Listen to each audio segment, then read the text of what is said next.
Salam sama gars yi dal leen ak jàmm sama chaîne YouTube bi ci vidéo bi nag dama leen a bëggoon woon benn astuce bi nga xam ne moom moo génn becc ci WhatsApp. Astuce bi lan la par exemple tey soo envoyé message nit nga juum ci message bi au lieu que nga koy supprimer pour di ko envoyé waat mën nga koo modifier directement à partir par exemple ci message bi nga xam ne moom nga envoyé. Supposons tey par exemple ma def je suis présent je suis au marché. léegi au lieu marché mo bindee ko normal ma juum bind nii voilà xam nga du nii la ñuy bindee ma waat parce que dama yàkkamte peut-être ma envoyé xam nga booba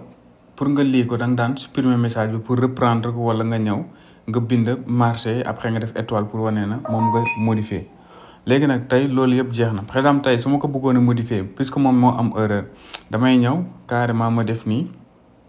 voilà léegi soo xoolee soo bësee appuyer da ngeen appuyer directement ci message bi da ngeen appuyer téye ko soo leen ko appuyer téye ko da ngeen gis message bi nii ngeen koy gisee gis nga menu bi nii ngeen koy gisee léegi soo leen gisee nii menu bi da ngeen gis important répondre transfert copier modifier léegi nag ci modifier bii ngeen di bës gis ngeen modifier bii ngeen di bës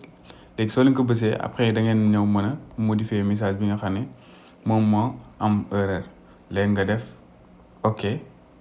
léegi gis nga message bi modifié nañ ko léegi ci boobaay moom message bi lay finalement jot bi mu njëkkoon a jot di sera plus valide dañ koy changer remplacer ko par bii. waa kay jaa ngeen jëf sama gars yi fii ñu ngi yemal fii vidéo fekkee vidéo bi neex na la ñoo ngi ñaan ngeen abonné te partage jaa ngeen jëf.